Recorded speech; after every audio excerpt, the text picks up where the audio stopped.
il y a la première chose, ce sont des problèmes techniques, mais vraiment techniques matériels.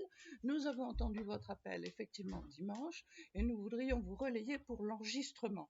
Alors, il y a des bonnes volontés qui ont besoin d'apprendre. Est-ce que le problème, c'est de trouver quelqu'un qui nous apprenne? Moi, je veux bien. Il n'y a pas de problème. Hein. Parce que Isabelle est pleine de bonne volonté. Mais il y a peut-être d'autres bonnes volontés. Il faudrait qu'on soit plusieurs, justement. Pour... Parce que si on n'est pas là, voilà. Le but, c'est que je trouve que c'est très bien d'être de bonne volonté, mais s'il y en a d'autres qui ont des compétences, on peut se relayer aussi. Moi, je ne suis pas toujours à Paris. Michel Dujardin aussi est plein de bonne volonté. Donc, si on comprend, on peut le faire. Mais il faut savoir comment le faire. Et j'ai téléphoné, en fait, moi je suis sur Apple, hein.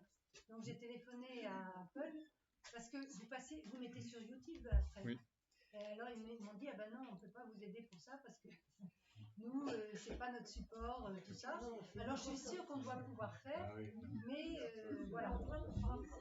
Non, mais, alors, c'était un exemple que je prenais parce qu'on avait parlé de ça. Le but, c'était pas de faire un message subliminal. C'était un exemple, on venait de parler de ça. Mais voilà, typiquement, de fait, je pense qu'il n'y a pas besoin de. Il y a possibilité de faire autrement. Deux, moi, je suis tout à fait prêt à aider. S'il y a des bonnes volontés, je vous montre. Et puis voilà. On va pas préciser les choses maintenant parce que c'est pas. On va pas embêter tout le monde avec ça. Mais si certains veulent s'y mettre, aucun problème. Alors en revanche, pendant que tout le monde est là, on peut demander qui veut bien participer. Alors moi, je suis de bonne volonté. Voilà. Non mais levez la main hein, pour qu'on sache. Hein. Alors voilà, Dominique, Michel, moi. Ils ont fermé la porte de ce côté-là. Parce que je voulais rien. Les deux portes. Eh ben apparemment c'est mieux, mais enfin tu laisses ouvert parce qu'ils ont refermé la porte. Non, mais c'est bon. Moi j'en ai laissé une ouverte. Oui, laissez ouvert. Allez-y. Je veux bien coordonner, mais si je comprends, après je veux bien coordonner. Bon, alors de toutes les façons, on verra ça après. D'autre part, j'ai vu qu'il y avait des têtes nouvelles.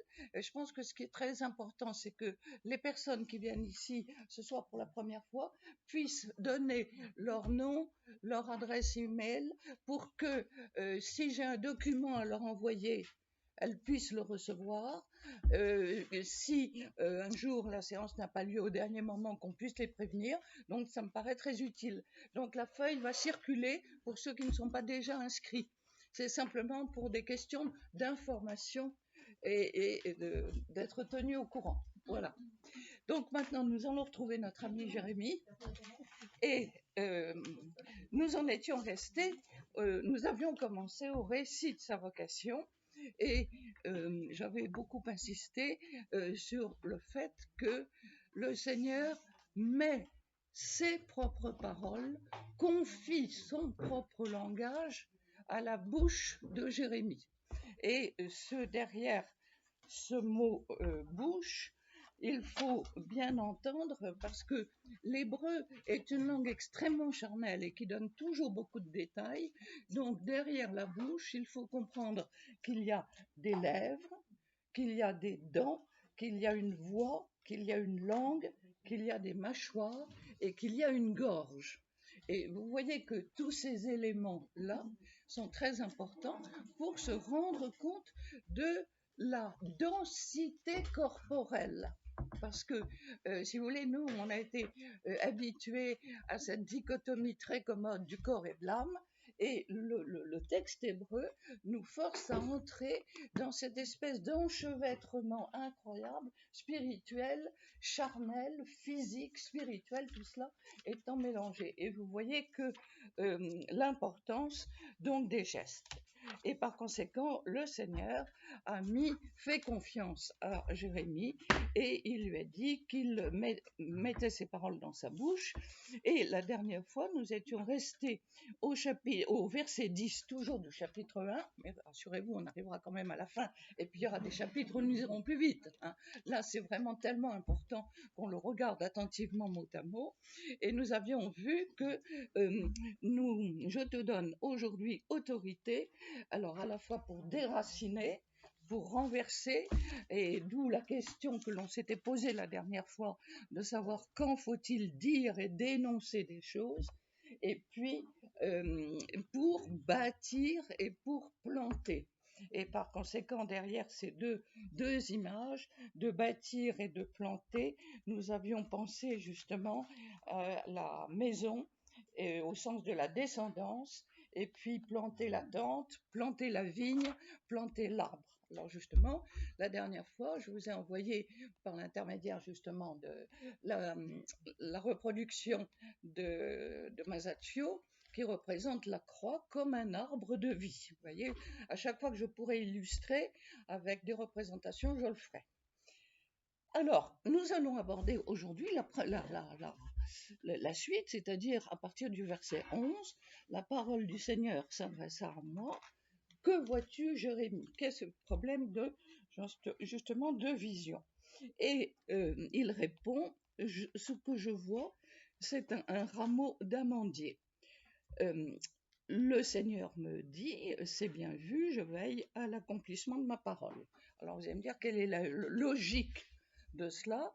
Il décrit ce qu'il voit, une branche d'amandier, et qu'est-ce que c'est que l'accomplissement de la parole par rapport à la branche d'amandier? Bon, donc nous butons tout de suite sur une difficulté du texte hébreu. D'abord, il faut savoir que l'amandier est c'est un arbre qui est le premier à fleurir dès le mois de janvier. Donc, qui dans la Bible a une valeur sentimentale tellement grande que la menorah, c'est-à-dire le chandelier, à 7 branches, a des petites coupelles en forme de fleurs d'amandier. Donc, déjà, si vous voulez, celui qui lit le texte, il y a déjà un clin d'œil qui lui est fait, puisqu'on lui parle d'amandier, donc immédiatement, il a dans sa tête la vision du chandelier. Le chandelier qui est allumé, un petit peu dans le fond comme la lumière du tabernacle. Oui, voilà. Eh bien, qui est la présence de Dieu. Donc, nous avons déjà un signe. Et alors, c'est là où c'était l'amande, les amandes, l'amandier, ça fait partie des grandes richesses. Et par conséquent, par exemple, nous avons un passage dans la Genèse où Jacob va renvoyer toute une expédition auprès de Pharaon pour pouvoir espérer ramener le petit Benjamin qui est resté en otage auprès de Pharaon. Et donc, pour amadouer Pharaon, il va lui prendre tout ce qu'il y a de meilleur chez lui, dans son royaume. Et c'est très, très amusant parce que parmi les richesses du terroir, n'est-ce pas, il fait un panier dans lequel il recommande de donner de la résine, du miel, des pistaches, des amandes et de la gomme adragante. Alors, la gomme adragante, c'est très précieux parce que c'est avec ça qu'on faisait les îles flottantes. Oui. Alors, donc, vous voyez donc l'importance donc de l'amande. Alors, vous allez me dire, mais quel rapport avec, c'est un rameau d'amandier, bon, très bien, c'est joli, c'est poétique, très bien, mais quel rapport avec la suite du texte? Eh bien, la magie de la langue hébraïque, c'est qu'elle n'a pas besoin de voyelles. Elle ne se compose que de consonnes et de consonnes qui n'apparaissent pas. Et donc de consonnes qu'on peut de voyelles qu'on peut modifier, d'accentuations que l'on peut modifier. Et ce terme, l'amandier, le sheked, est un verbe, shakad, donc qui s'écrit avec exactement avec les mêmes consonnes, et qui signifie veiller. Donc, l'amandier, qui est le premier à fleurir, est aussi un symbole de celui qui veille pour annoncer la lumière et l'éclosion de la lumière. Et c'est le rapprochement entre l'amandier et l'accomplissement de la parole. Parce que dans la ville de Jérusalem, Je vois une branche de veilleur. Voilà. Alors, effectivement, du coup, on efface. Vous voyez, c'est très intéressant, parce que du coup, on efface le terme, effectivement, d'amandier, et le terme qui est le mot qui est véritablement employé, et on a, si vous voulez, exactement deux mots identiques avec les trois mêmes consonnes, mais avec une accentuation différente dans le texte hébreu. Donc, on a effectivement l'amandier et le verbe veiller. Et c'est le même mot. Et c'est ça, justement, le grand intérêt. Et ce verbe veiller, par exemple, nous l'avons dans le psaume 127, si le Seigneur ne bâtit la maison, ses bâtisseurs travaillent pour rien. Si le Seigneur ne garde pas la ville, la garde veille pour rien. Et par conséquent, nous avons ce temps de veiller pour l'accomplissement de ma parole. Et le verbe, justement, le verbe accomplir, quand est-ce que ma parole va se réaliser? Comment va-t-elle se réaliser? Et par conséquent, le message que Dieu adresse à Jérémie, ça va être justement de le faire préciser la réalité physique dans laquelle il se trouve. Et il continue, donc il lui pose la question et il lui dit ensuite, alors, donc nous avons un premier temps, que vois-tu? Donc l'amandier, le souvenir de la présence de Dieu dans le temple de Jérusalem, c'est très très très important au début de la vocation de Jérémie, parce que nous allons voir que tout au long du livre de Jérémie, la présence de Dieu dans le temple va se poser de manière absolument cruciale. Si Dieu est présent dans le temple, pourquoi est-ce qu'il ne vient pas à notre secours? C'est qui va être la grande interrogation. Et puis, vous voyez, je veille à l'accomplissement de ma parole, donc il y a là une unité, et nous passons ensuite au verset 13. La parole du Seigneur s'adressa une seconde fois. Que vois-tu? Et ce que je vois, c'est un chaudron sur un foyer attisé grâce à une ouverture sur le nord. Alors, ce chaudron, eh bien, nous avons le souvenir, par exemple, pour bien nous expliquer ce que c'est.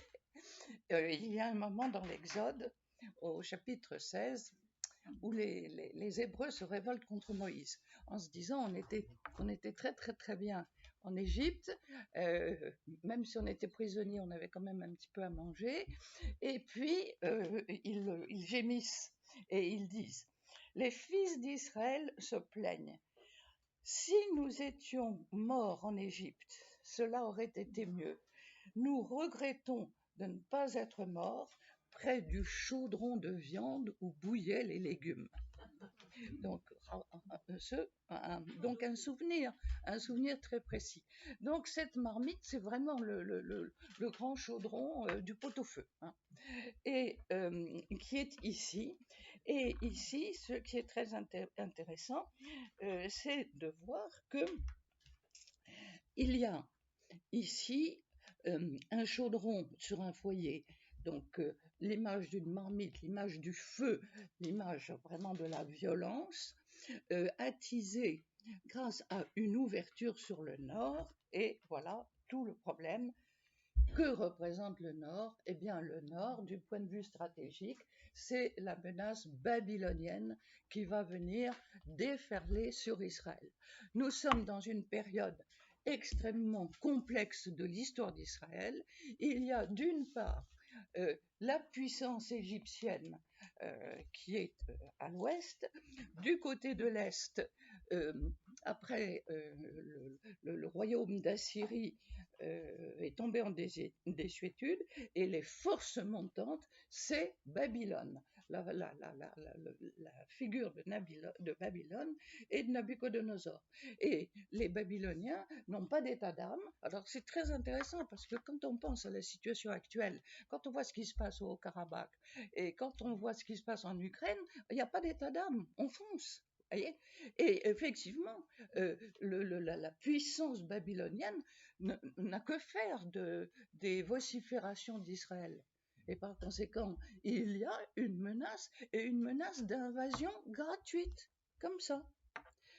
Seulement, cela, évidemment, va poser un grave problème. Et ici, c'est du Nord qu'est attisé le malheur pour tous les habitants du pays. Effectivement, ils arrivent, et vous voyez que nous avons dans ces textes, je vais convoquer tous les clans des royaumes du Nord, oracle du Seigneur. Ils arrivent, chacun place son trône à l'entrée des portes de Jérusalem, face aux remparts qui l'entourent. Et nous avons donc ici une menace concrète, réelle, d'un siège qui va arriver autour de Jérusalem. Alors nous avons ici, avec cette image, du rôle du prophète qui doit d'abord, dans un premier temps, prendre conscience. Et on retrouve tout à fait à ce moment-là la prière de Salomon qui avait demandé à Dieu, dans le premier livre des rois, chapitre 3, au verset 7, je te demande un cœur écoutant pour pouvoir comprendre ta parole. Et par conséquent, voilà que Jérémie est donc bien le message qu'il va avoir à transmettre, c'est-à-dire c'est d'alerter tous les gens qui sont autour de lui et de leur dire voilà ce qui va arriver, nous allons être envahis et il va falloir agir. Ce qui est intéressant aussi, c'est que nous avons un terme très important qui est le mot le rempart. Et le rempart est un... Alors là, il faut réfléchir un petit peu sur la topographie de la ville dans l'Antiquité. Vous savez qu'en grec, on parle des métropoles, c'est-à-dire des villes-mères. Les Athènes fondent des colonies et Athènes est donc la métropole, la ville-mère. En hébreu, c'est le contraire. C'est Jérusalem qui fonde des colonies et à ce moment-là, ce sont les villes qu'elle a fondées sont des filles. Et nous avons par exemple la fille de Sion. Sion, c'était un quartier de Jérusalem et c'est la fille de Jérusalem. Alors, le rapprochement avec le mot rempart, c'est que le mot rempart en hébreu est un terme féminin. Et un terme féminin qui rappelle effectivement la protection qui entoure l'embryon dans le ventre de sa mère. Et le rapprochement avec la ville, c'est que toute ville doit avoir un rempart avec les portes que l'on ferme bien sûr le soir et doit avoir un tunnel avec une source. C'est ce que l'on a à Jérusalem avec le tunnel d'Ézéchias. Et par conséquent, nous avons cette image du tunnel d'Ézéchias qui est un petit peu comme le cordon ombilical pour nourrir la population. Donc il y a un rôle très maternel de la ville. Et c'est très important d'avoir ces images-là en tête parce que cela va nous aider à entrer petit à petit dans le texte du livre de Jérémie où nous allons voir Jérusalem qui va être présentée comme la fiancée, comme l'épouse du Seigneur. Donc vous voyez, nous avons des petits indices à travers le texte avec des mots qui sont très riches de sens. Donc ce mot rempart, les remparts qui l'entourent. Et tout de suite, Dieu va annoncer ses décisions au sujet de leurs méfaits et il met tout de suite en cause le problème de la foi et de la fidélité d'Israël et nous avons effectivement écrit en toutes lettres, il m'abandonne, il brûle des offrandes à d'autres dieux, il se prosterne devant l'œuvre de leurs mains. Et là, nous avons ici, effectivement, les images des idoles, l'œuvre de leurs mains, exactement comme le veau d'or. Et vous voyez, ça c'est quelque chose qui est très, très frappant, la nécessité d'avoir besoin de toucher et de créer un objet qui rassure. Et par conséquent, le problème de l'idolâtrie ici, et nous l'avons vu, c'était l'année dernière, dans le livre d'Isaïe. On l'avait vu l'année dernière, où Isaïe racontait, mais enfin quoi, est-ce que vous vous rendez compte qu'on fabrique, vous prenez un truc, on fabrique ensemble quelque chose, et puis ensuite, avec le charbon de bois, on fait son barbecue, et vous pensez que c'est ça l'adoration.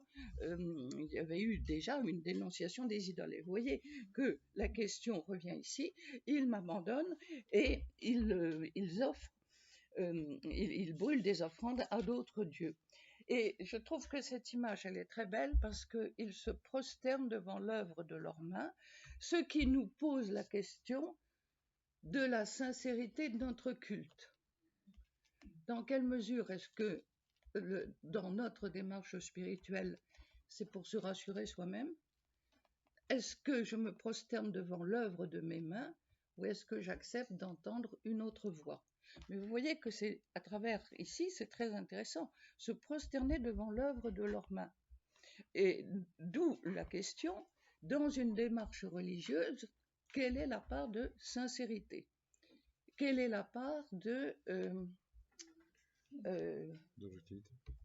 D'objectivité. Oui, d'objectivité et de se rassurer soi-même. Alors, peut-être que ça peut donner lieu à un échange. Est-ce qu'on a besoin de se rassurer soi-même? Oui, par rapport au rite. La nécessité du rite. Je pensais aussi à l'épisode du veau d'or. Oui, tout à fait. Tout à fait. Et la raison aussi, quand de l'incompréhension qui entoure Jésus, quand on lui dit « donne-nous un signe », mais un signe que nous puissions comprendre, un signe qui soit à notre mesure. Et alors Jésus, à ce moment-là, renvoie, et il renvoie en disant « mais regardez ce que vous voyez autour de vous, les aveugles voient, les paralysés marchent, etc. Les sourds entendent », et qui est une allusion à la petite apocalypse d'Isaïe, au chapitre 35, et eux ne font pas le rapprochement. Donc, nous avons ici cette image, donc avec, tu vas, et l'envoi en mission, tu vas te ceindre les reins. Alors, te ceindre les reins, c'est l'image effectivement de partir en pèlerinage. Donc, avec son bâton, hein, et puis ses sandales. C'est vraiment l'image du départ de ceux qui marchent pour Compostelle. Il y en a parmi vous, n'est-ce pas, Françoise? Oui. Quand tu parles. Je ne sais pas si je me ceins les reins. Bon. Bon. Et de ceindre les reins et surtout leur annoncer tout ce que je te commande. Autrement dit, c'est bien par la bouche de Jérémie d'avoir annoncé ce que Dieu va à dire, et avec tout ce que je te commande, et avec cette recommandation, ne te laisse pas accabler par eux. Donc, voilà la mission de Jérémie, de dire, nous allons être envahis, nous risquons de disparaître. La réponse des gens, ça va être dire, mais il n'y a rien à craindre, le Seigneur est avec nous, le Seigneur va être vainqueur, le Seigneur nous a fait sortir d'Égypte, le Seigneur a libéré Jérusalem sous le roi Ézéchias de manière miraculeuse, etc. Donc nous n'avons rien à craindre, et Jérémie va être obligé constamment de lutter, ça va être là tout l'objet du livre de Jérémie, mais rendez-vous compte, prenez conscience de la réalité qui est là. L'ennemi est à nos portes et la mort est à nos portes. Et ici, ce qui est terrible, c'est que vous voyez, c'est très intéressant parce que ne te laisse pas accabler. La responsabilité, Dieu rend Jérémie responsable. D'où la question de notre propre responsabilité là où nous sommes, pour chacun d'entre nous. Vous voyez, ne te laisse pas accabler. Oui. Ce que vous dites, c'est que je ne peux pas ne pas penser à l'état actuel du monde. Ça, c'est une parole très générale et peut-être ambitieuse. mais on constate que le nombre de pays qui n'ont aucune référence culturelle, on ne parle pas des références religieuses qui possèdent le monde occidental, s'opposent de plus en plus ou sont neutres par rapport à l'Occident. Et nous, quelle est notre réaction vis-à-vis de ça? Comment on réagit? Comment se nous enfin, je crois qu'actuellement, ça décrit un peu l'état du monde actuellement. Enfin, Babylone, dire que Babylone nous entoure en ce moment. Enfin, c'est un peu l'Ukraine, mais pas seulement. Hein. Tous les autres pays, tous les autres pays sont opposés à nous, même en Afrique, en Asie du Sud-Est, etc. Enfin, et nous, qu'est-ce qu'on fait là-bas? Comment réagissons-nous? Ça me paraît très actuel. Ça. Oui, tout à fait. Et c'est pour ça que ce texte est absolument extraordinaire. Et alors, effectivement, nous avons cette image. Ensuite, c'est moi avec le pronom personnel de majesté. Alors, moi, en français, c'est ce qui est plus ordinaire. Moi, c'est moi, etc. Enfin bon. Mais il y a en hébreu un pronom personnel de majesté. Donc, Dieu parle dans tout l'éclat de sa splendeur, quoique invisible, hein, avec moi aujourd'hui. Donc maintenant, et vous voyez que cet adverbe aujourd'hui que l'on retrouve, aujourd'hui dans la prière des laudes, aujourd'hui, si vous entendez ma voix, n'endurcissez pas votre cœur comme à Massa Meriba, aujourd'hui, c'est-à-dire maintenant, où vous entendez la parole de Dieu, je fais de toi une place forte, un pilier de fer, un rempart de bronze. Alors là, voilà une image que je trouve extrêmement belle. J'ai un livre que je voulais intitulé Un rempart de bronze et l'éditeur m'a dit personne ne comprendra rien. Donc mon magnifique titre n'a pas marché. Pourquoi est-ce que justement ce qui est intéressant c'est que nous avons deux mots qui viennent s'opposer, c'est-à-dire le rempart qui désigne à la fois le rempart qui protège la ville, et puis nous avons l'image du rempart qui protège l'enveloppe de l'embryon, et nous avons en même temps cette image du bronze ou du cuivre, hein, le terme, ça dépend des traductions, soit vous avez le bronze ou le cuivre, mais c'est le même métal. Et ce qui est intéressant, c'est que ce métal, la première fois qu'on a mention dans la Bible, c'est dans la Genèse, au chapitre 4, au verset 22, c'est la descendance de Caïn, c'est l'arrière-petit-fils, qui travaille le bronze et le fer, autrement dit, qui invente les armes de guerre. Et c'est donc cette image du bronze et du fer, avec en arrière-plan l'image de la force et l'image des armes de guerre. Et puis, nous avons ensuite, dans le Deutéronome, au chapitre 8, au verset 9, c'est un pays, alors c'est une description de la terre promise, c'est un pays où il y a du miel, du blé, de l'orge, enfin il y a un tas de choses extraordinaires, mais c'est un pays aussi où les pierres contiennent du fer et les montagnes possèdent des mines de cuivre. Donc il y a l'image de cette richesse. Et on a encore un autre souvenir aussi, parce que tous ces mots, si vous voulez, pour les Juifs qui lisent le texte, ils sont tout de suite évocateurs de souvenirs. C'est pour ça que pour eux, le texte est tellement vivant. C'est qu'ils ont tout de suite à l'esprit des souvenirs. Donc, ils ont le souvenir, effectivement, du don de la terre promise, au moment où on leur annonce que leur pays va subir des transformations. Mais non, il y a eu le don de la terre promise, cette terre bénie avec des montagnes et du cuivre. Bon. Et puis, un autre épisode où il y a l'allusion au bronze et au cuivre, c'est l'armure de Saül. Vous savez, il y a les Philistins qui sont terribles et qui veulent effectivement dévorer Israël, et Goliath, le fameux Goliath.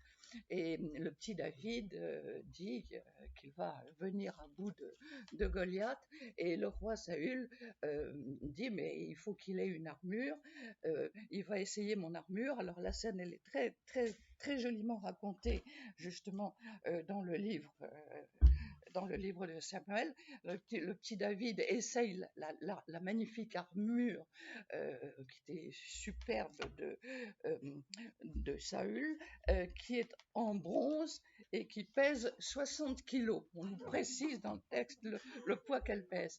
Et alors le pauvre David, il peut évidemment rien faire avec, et il l'enlève, et du coup avec sa fronde il va tuer Goliath.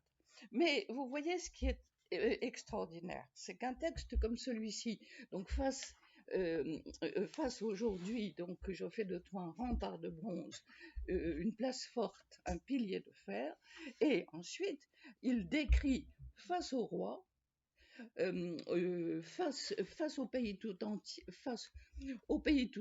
face au roi de Juda, à ses ministres, à ses prêtres, à sa milice.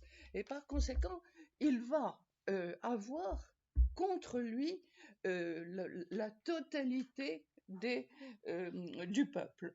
Et nous avons ici, vous voyez ce qui est très intéressant, c'est que nous avons cette image de la nécessité d'images contradictoires et paradoxales entre la force de la réalité telle qu'elle se présente, donc la faiblesse, la solitude de Jérémie qui va se retrouver seul face à une opposition très grande, et en même temps cette description de cette réalité spirituelle, de la solitude de celui qui annonce la parole de Dieu dans un univers hostile. Et par conséquent, il y a,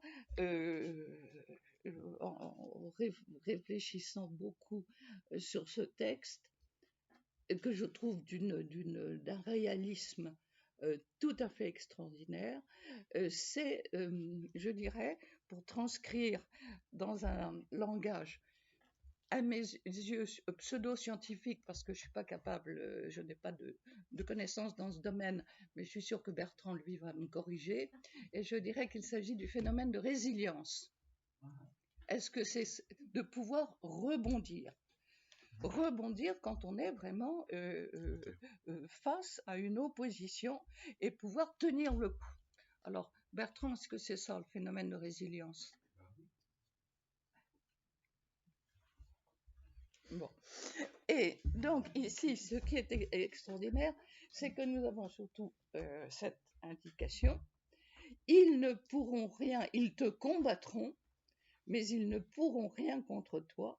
Je suis avec toi pour te libérer. Donc cette promesse, et c'est en cela que Jérémie va nous être tellement précieux, parce que nous voyons ici, nous avons eu le récit de sa vocation, nous voyons vraiment toute la promesse que Dieu lui fait, qui est tout à fait extraordinaire. Je suis avec toi pour te libérer, donc tu n'as pas à avoir peur. Et la grande question qui va se dérouler tout au long du livre, ça va être la confrontation à la réalité. Il y a cette vision spirituelle, si vous voulez, ça c'est le moment, si je transpose dans notre vie, c'est le moment de tête à tête dans notre prière. Un moment, un grand moment de calme, de tête à tête, d'adoration. Je suis avec toi pour te libérer, je fais de toi un rempart de bronze. Et puis ensuite, elle va bien, partout où je t'envoie, tu vas aller. Et il va y avoir ensuite la réalité. Mais je serai avec toi pour te libérer. D'où la question de la fidélité de Dieu dans notre vie. C'est plutôt peut-être la question de notre confiance à Dieu dans notre vie. Oui. Oui. Mais ce texte est absolument magnifique, parce que je fais de toi un rempart de bronze. L'image, elle est tellement belle, parce qu'on saisit notre infinie fragilité.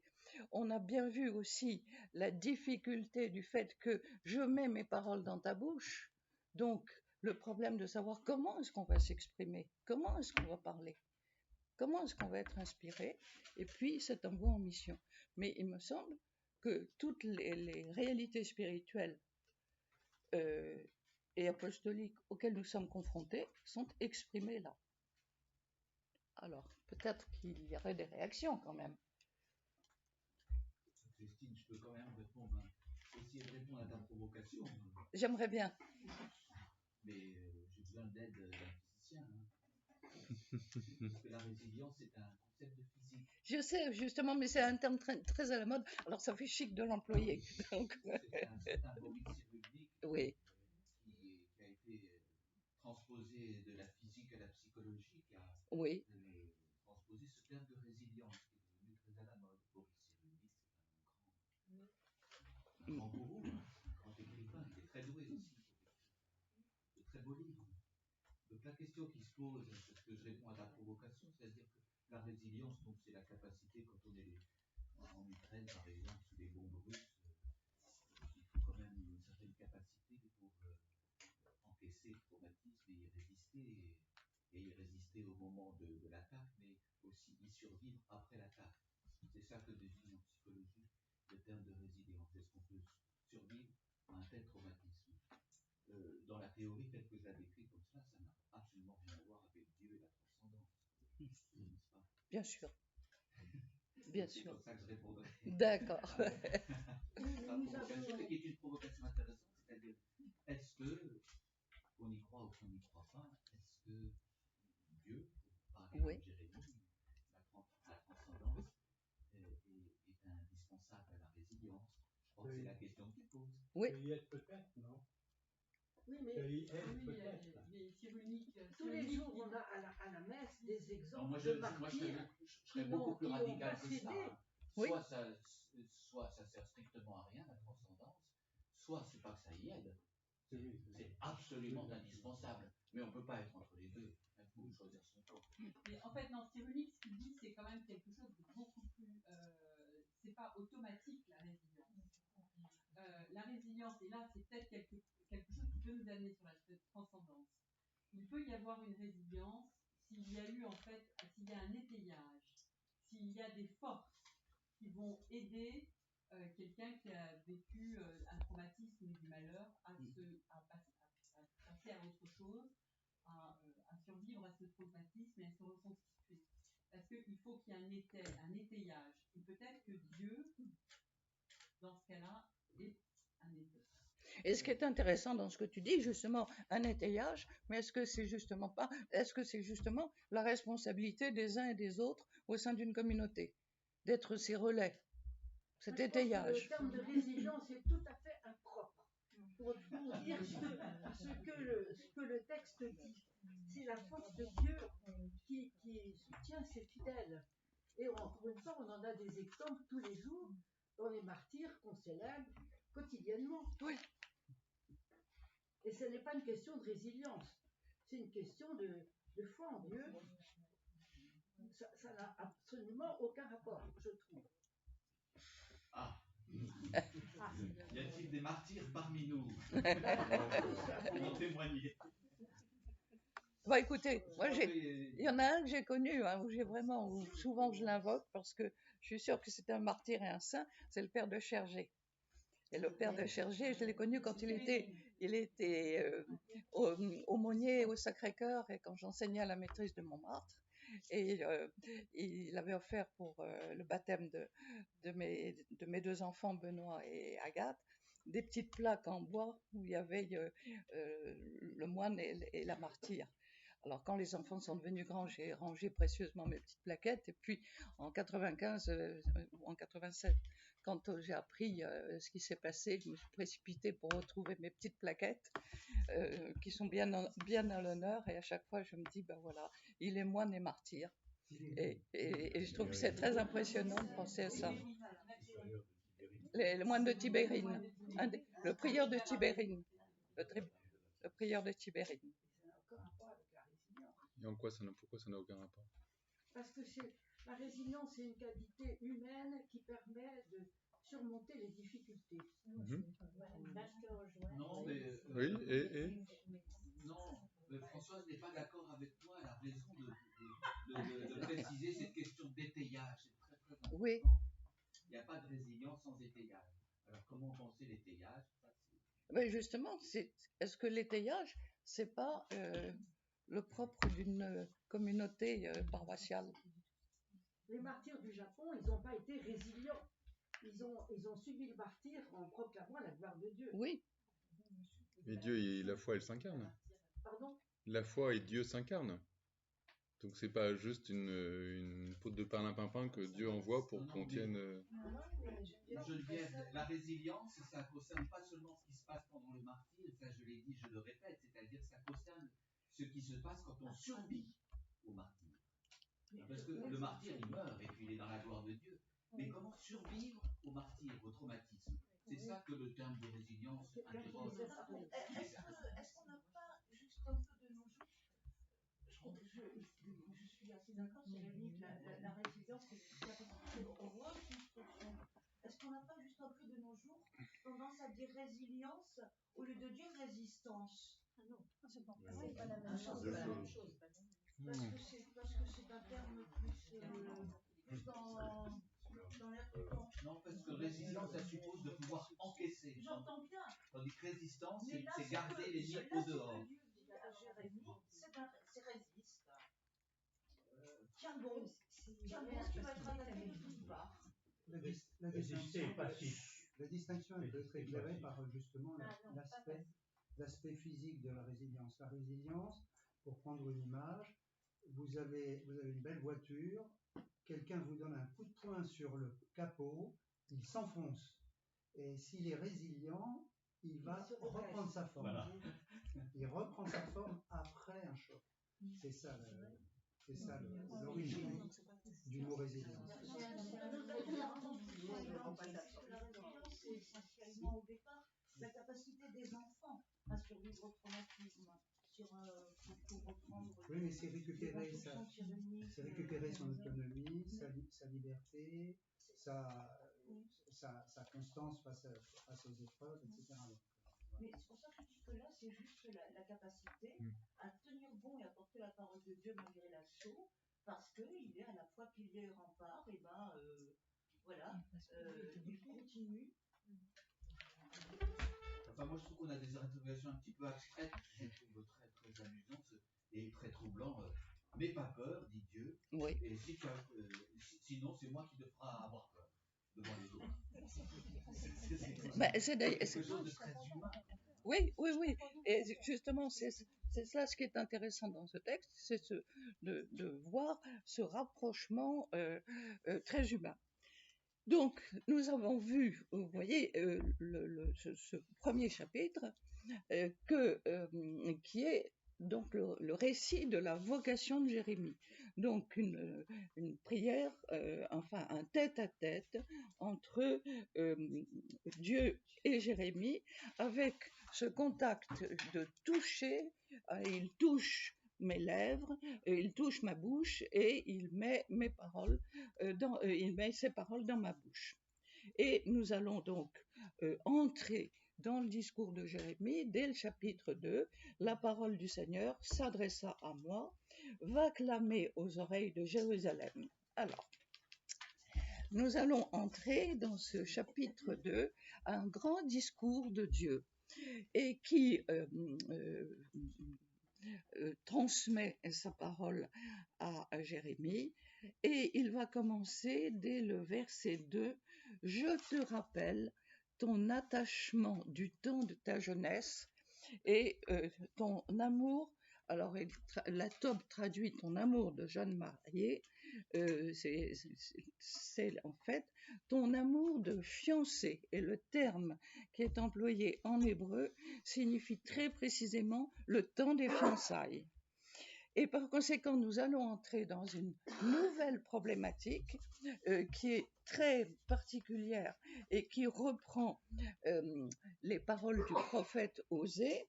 Osée parle de la tendresse de Dieu envers son épouse, qui est interpellée sous le nom de Jérusalem. Et maintenant, nous allons voir justement ce lien particulier qui va s'exprimer sous une forme tout à fait nouvelle de l'amour de Dieu pour son peuple comme d'un amour conjugal. Et par conséquent, il y a, vous voyez, des images qui sont très jolies. Je te rappelle, le mot attachement, c'est vraiment, c'est très laid. Le terme recette qui est employé, c'est la fidélité. Ta fidélité au sens en même temps, au sens français de l'étymologie en français, fides, qui nous donne, fides c'est le mot latin, qui nous donne à la fois qui nous donne, oui, à la fois la foi et la fidélité, ce double sens. Et par conséquent, je te rappelle la fidélité de ta jeunesse. Donc, vous voyez, ce lien particulier que l'on avait vu avant de te former dans le sein de ta mère, je te connaissais. C'est ce que nous avons vu au début de la vocation de Jérémie. Donc, ce lien entre Jérémie et Dieu, je te connaissais, ton amour le terme exact, c'est ton amour des fiançailles. Et le terme est très précis. Alors évidemment, on essaye d'arranger ça, le jeune marié. Tu me suivais au désert dans une terre inculte. Et ce qui est justement très intéressant à propos de cette terre inculte, c'est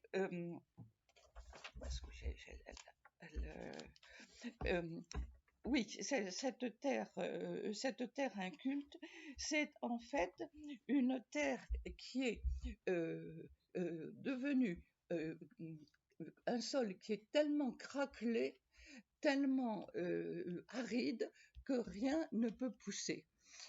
Dans une terre aride, une terre inculte, et une terre inculte, c'est justement le contraire de la terre promise. Donc c'est en même temps un lieu de mort et un lieu de péché. Et Israël était chose réservée au Seigneur, alors le terme est tout à fait inexact, Israël était saint pour le Seigneur. Et le terme qui est employé, c'est le terme de sainteté en hébreu.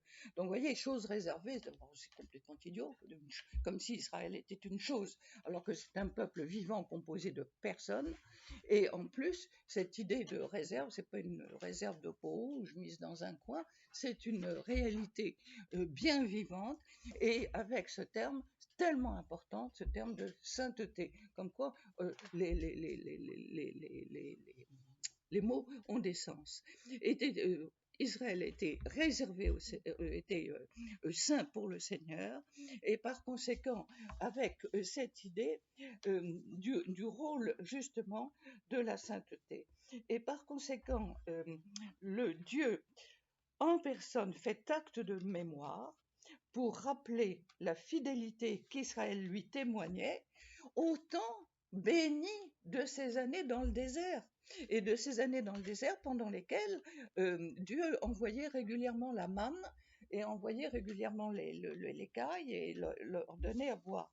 Et par conséquent, c'est ici essayer d'exciter la mémoire pour leur rappeler effectivement ce lien particulier entre Dieu et Israël. Et d'autre part, vous remarquerez qu'il y a les adjectifs possessifs. Le temps de ta jeunesse, ton amour de jeune marié, vraiment le sentiment que tu me portais. Et je pense que c'est très intéressant de faire attention à ces petits, ce qu'on appelle des mots-outils, les adjectifs, les pronoms, pour bien montrer l'attachement de Dieu à sa fiancée, mettant en scène une jeune fille engagée dans la promesse d'épousailles. Ils traduisent de manière métaphorique le choix de Dieu pour Israël dans l'alliance qui est effectivement conclue au désert quand Moïse reçoit la loi. Et par conséquent, avec effectivement le rappel de l'exigence de sainteté. Donc derrière ces mots, quiconque en mangeait devant l'expier, le malheur venait à sa rencontre.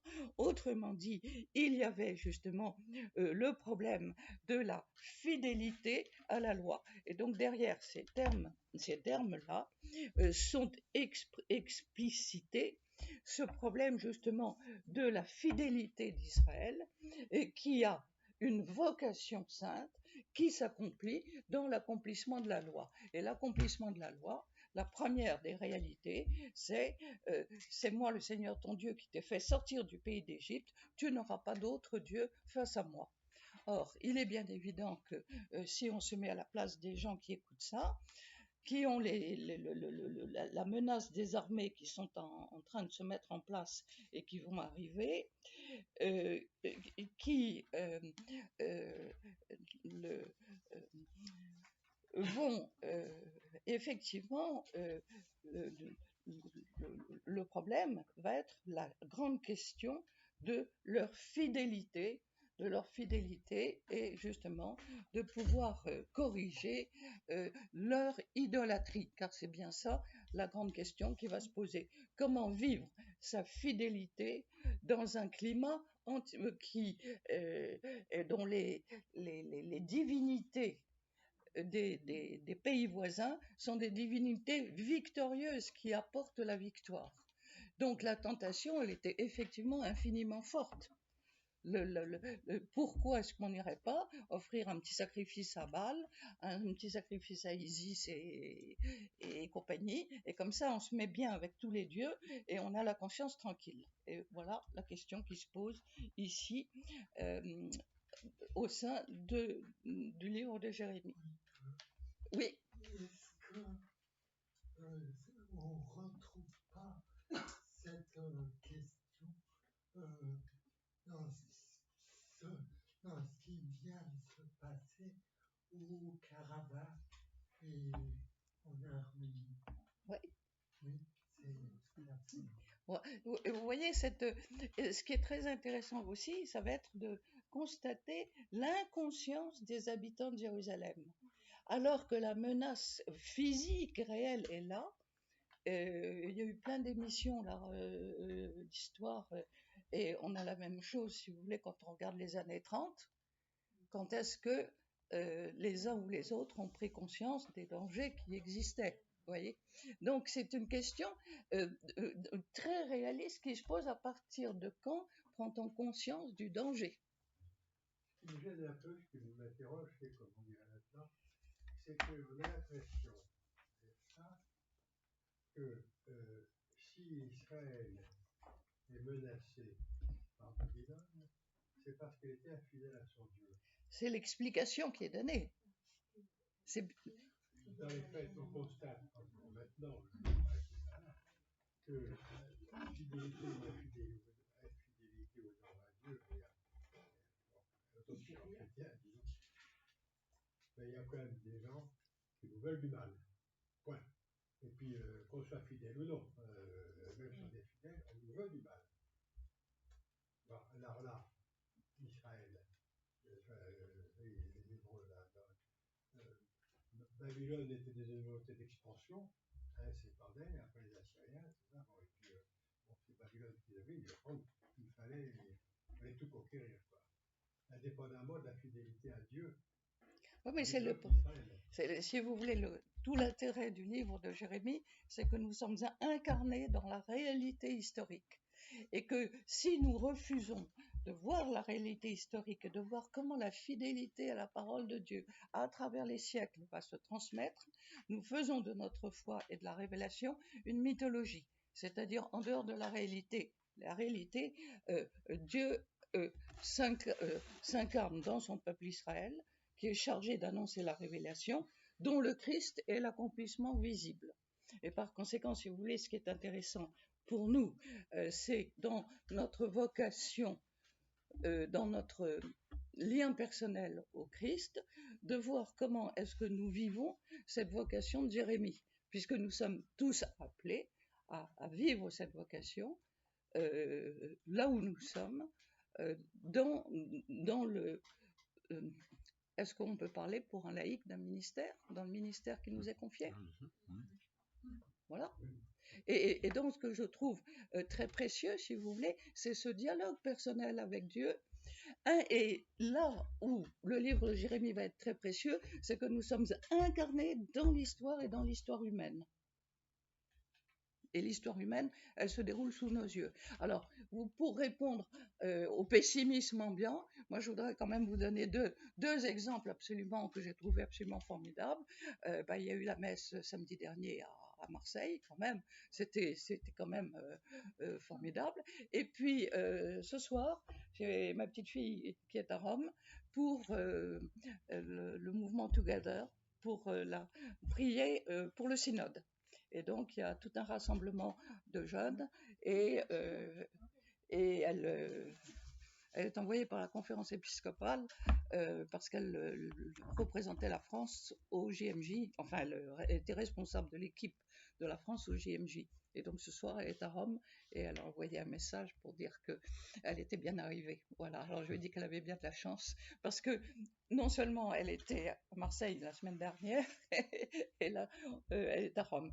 Et elle, si vous voulez, elle est un petit peu une image de cette nouvelle génération qui transcende la génération des parents et qui va quand même essayer de porter le flambeau d'une église vivante. Voilà. Je crois qu'on pourra prier pour eux tous qui sont là-bas. Oui. Peut-être pour répondre un petit peu à la question de Bernard, ce que le prophète va reprocher à son peuple, indépendamment de l'aspect objectif de la puissance babylonienne, ce qu'il va leur reprocher, c'est d'avoir déjà jeté l'éponge et d'être déjà séduits par les idoles et d'être déjà comme des collabos complaisants. C'est-à-dire qu'ils ont déjà intégré la défaite et l'abandon de leur identité. C'est ça qui va leur reprocher. Tout à fait. Et c'est ce que... Mais si on voit l'état actuel des choses entre les Azéris et les Arméniens, on se dit que les Azéris et les Turcs, c'est des musulmans qui attaquent un pays chrétien. Oui, c'est vrai. Oui. Oui. Absolument. Mais quelle est je connais pas la vie des chrétiens là-bas, mais quelle est la fidélité de ces chrétiens? Est-ce que quand un envahisseur arrive, il y a quand même un choix de pays à envahir? S'il y a un pays qui est en face, qui est en étant fidèle à son peuple ou à sa culture, à ses valeurs, est fort, on va peut-être pas aller tout de suite l'écraser. On va peut-être se dire, je vais plutôt aller vers le peuple qui est déjà vacillant, qui tient plus rien. Donc là, je pense que la fidélité, c'est une force. Et que cette force, ça peut être un vrai rempart face à un envahisseur qui veut peut-être tout écraser, mais qui a pas envie de perdre qui a envie d'aller au plus simple quand même. Mais quand on est 2,5 millions contre 18 millions, c'est dur. Qui aurait misé sur Charles de Gaulle le 18 juin? C'est toujours la question. On arrête. C'est quand même un mystère. Donc la prochaine fois, nous verrons la suite du discours justement, avec l'abandon de la source d'eau vive. Nous verrons donc la prochaine fois. Très cool. On a l'habitude de terminer en priant. On va se confier au Seigneur. Au nom du Père, du Fils, du Saint-Esprit. Amen. Bien, comme toujours, Seigneur, tu nous interroges. Tu viens nous bousculer. Et on se rend compte justement qu'on n'est peut-être pas des remparts de bronze. Qu'on n'a peut-être pas cette solidité. Et qu'on a besoin encore de nous interroger, de mieux connaître ta parole. Avant de construire des remparts et d'être fiers de remparts de bronze, il faut creuser des fondations. Et nous, à creuser en nous interrogeant sur le texte, en nous laissant nous-mêmes interroger. Et puis donne-nous effectivement d'être des veilleurs qui savent voir dans les signes alentours, dans tout ce qui se passe autour de nous, peut-être discret, peut-être pas complètement relayé par les médias, mais d'être des vrais veilleurs de Dieu qui scrutent et qui voient que la parole de Dieu continue d'agir. Notre Père, qui es aux cieux, que ton nom soit sanctifié, que ton règne vienne, que ta volonté soit faite sur la terre comme au ciel. Donne-nous aujourd'hui notre pain de ce jour. Pardonne-nous nos offenses, comme nous pardonnons aussi à ceux qui nous ont offensés. Et ne nous laisse pas entrer en tentation, mais délivre-nous du mal. Le Seigneur soit avec vous. Que Dieu Tout-Puissant vous bénisse, le Père et le Fils et le Saint-Esprit. Amen.